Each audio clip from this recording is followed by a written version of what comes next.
Welcome to footballgameplan.com, where football makes sense. I'm Emery Hunt, the czar of the playbook. Bring you our NFL Week 6 preview between the Cincinnati Bengals and the Buffalo Bills. Now let's take a look at some keys to victory for both teams, starting with the Bengals. The Bengals do a great job offensively of being multiple. Now, whether that's with personnel or formations or rotations, they do a great job with that, and they also spread the football around, and it makes them that much tougher to defend. Now, this week versus Buffalo, who has some quarterback questions coming into this ball game, that first quarter is going to be key. You really have to get off to the early start and keep your foot on the gas, because you don't want to let a young, inexperienced football team hang around, because they can end up beating you later on in the game. Defensively for the Bengals, the key this week will be to not let Fred Jackson and C.J. Spiller get going on the ground, because that's going to make life easier for Thaddeus Lewis back there in the pocket. Now, in the secondary, I wouldn't play off of the Buffalo Bills wide receivers. Their passing game doesn't attack the field vertically enough, so you can rally up, make the tackle, and get these guys off the field on third down.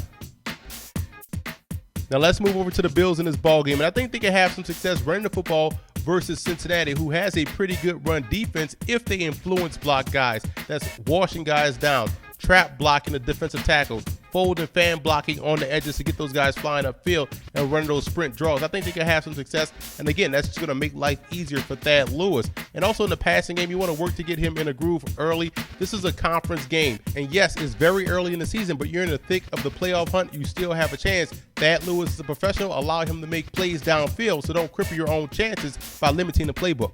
Defensively for the Bills, it starts in the secondary, and frankly, guys are just going to have to make plays. You want to trust in your talent and your scheme. Keep your fundamentals, and you'll find yourself making more plays than not. The one thing the Bills do have defensively is their ability to get to the quarterback, and that, in all honesty, is the simplest and most effective way to help out your secondary.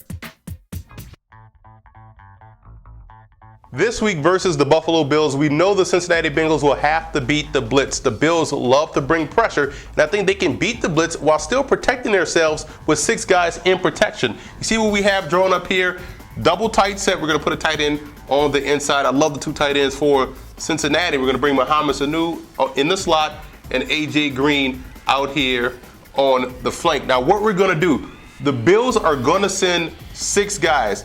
And we're going to keep alert for 6 guys. Now, if they send 7, we already are well protected with the built-in hot read. I'm going to show you that in a second. So we're going to work the tight end up the seam, down the hash. That should hopefully draw this safety here, because this backer is blitzing off the edge. Boom. So this backer is blitzing. Whose responsibility is to pick him up? The backside tackle. One guy protecting. Now, let's say they want to blitz the inside backer here. Whose job? The running back. Boom, picking him up.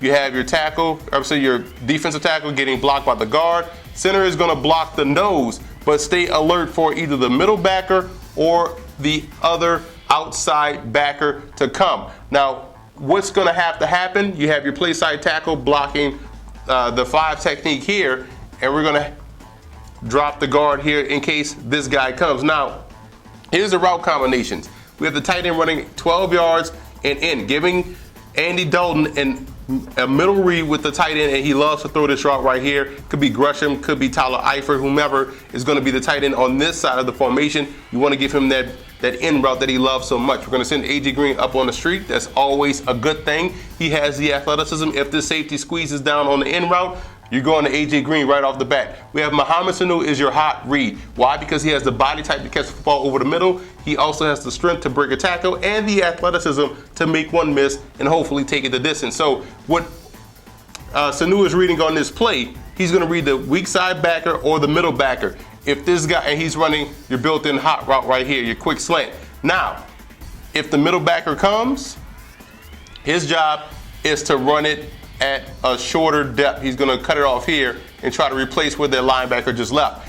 If the weak side backer comes, his job is to keep it 5 to 6 yards and breaking in, hopefully running away from this corner, catching the football and taking it to the house. So you see 1 protection, 2, 3, 4, 5, 6. So you're protecting yourself with 6, and the blitz is anything over 5. So that's 6 guys. You're well protected with 6. You have your built-in hot read with Mohamed Sanu. You have your in route with the tight end holding the safety in the middle, hopefully creating a one-on-one opportunity on the outside with A.J. Green. And you also have your tight end on the backside running one-on-one with a safety. So I think if the Bengals can protect with 6 have the built-in hot read with Tanu, they have a great chance to have a big play in the passing game this week versus the Buffalo Bills. The Buffalo Bills will start Thad Lewis at quarterback this week versus the Cincinnati Bengals, and the one way they can help him have success versus that aggressive Bengals front seven is by running the belly play with both Fred Jackson and CJ Spiller in the backfield, then having the play action pass a naked bootleg off of it. I'm going to show you both right here. Here's what we're going to run.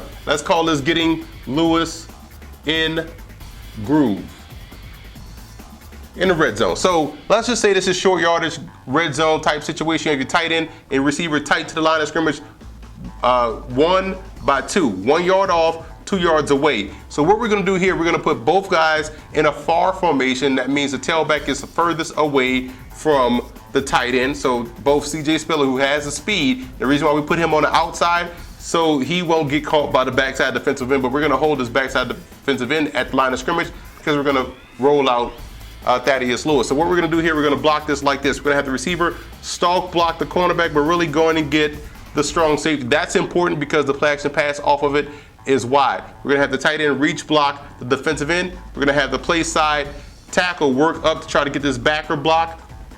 Play side guard is going to block down, try to get this defensive tackle here. Block center is going to work up to the second level. We're going to have backside guard get this defensive tackle here, and the backside tackle work up, try to get that linebacker. Why? Because we're going to send Fred Jackson out here. He's working up, hopefully going to block this cornerback. CJ Spiller is right there behind him, getting the handoff and hopefully sweeping around the end, taking it to the house.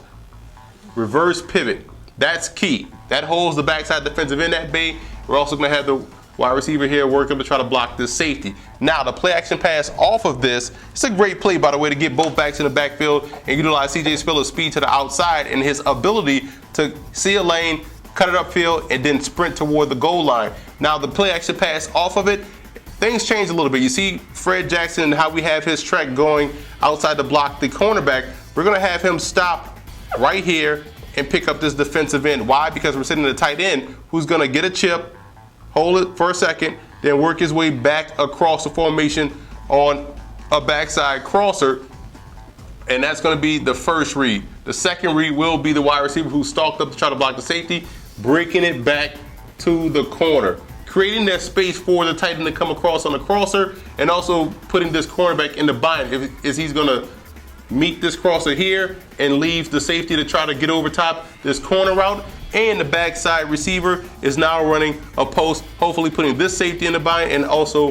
this safety in the bind. We have CJ Spiller now blocking as well. Thaddeus Lewis rolls out, attacks the line of scrimmage, giving him a two-way go. He's going to run or pass. He's going to hit the tight end, or he's going to hit that corner out. So that's one way they can get him in a groove, utilizing two plays out of the same formation. You're packaging plays, you're pairing plays against with one another, and you're being creative with your personnel. So that's how the Buffalo Bills can have some success getting an inexperienced quarterback on the move and also putting the ball in the hands of his playmakers. The X factor for the Bengals will be their 4-minute offense. That's your offense when you're trying to put teams away and end the game when you have the lead. You saw problems with this versus Green Bay. You also saw this last week versus New England. They're going to have to get better with this if they want to be considered one of the elite teams in the AFC. This is a young football team that's still learning how to win. Their 4-minute offense has to get better, and it starts this week versus Buffalo. The X factor in this game for the Bills will be the timing of the passing game. Last week versus the Browns, we saw the Bills wide receivers struggle with timing with new quarterback Jeff Tuel after he entered the game when E.J. Manuel went down. Now, to Thaddeus Lewis's credit, he's been practicing with the first team all week, so the timing should be a lot better than what we saw last week versus Cleveland with Jeff Tuel. So I'm still interested to see how well they're going to do this game. New opponent, new aggressiveness up front, same style of press type of defense. The timing has to be there in order for the passing game to be effective.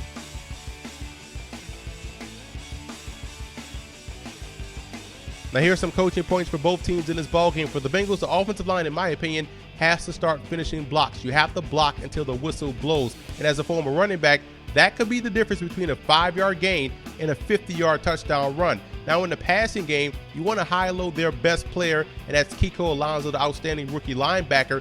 Give him two decisions, give him two choices to make, and whichever one he does make, it will be the wrong one because you're going to go to the other guy.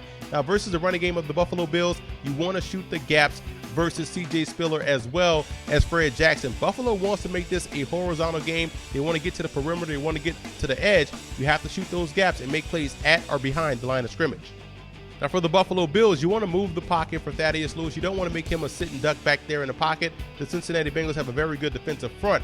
And also you have to get Geno Atkins blocked. The worst thing that can happen to a spread offense like the Buffalo Bills is interior pressure. So those guards are going to have to make sure to get number 97 blocked at the line of scrimmage. And you want to stay active at the line of scrimmage. Andy Dalton is still the same guy he was as a rookie, where he flatlines passes so you can get some tips, which could ultimately result into interceptions.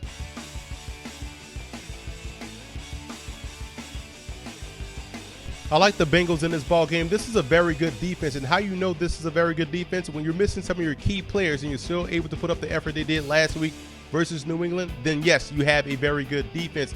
And the Bills defense is very good in the front seven, but their secondary is banged up, and that's not what you want to hear when you're facing a team that can throw the football like Cincinnati with some amazing weapons in A.J. Green and Mohamed Sanu and those two tight ends. So I like the Bengals to go on the road and knock off a very game Buffalo Bills football team. I also want to give a huge shout out to Bengal fan forums and Bill fan forums for always showing football game plan support.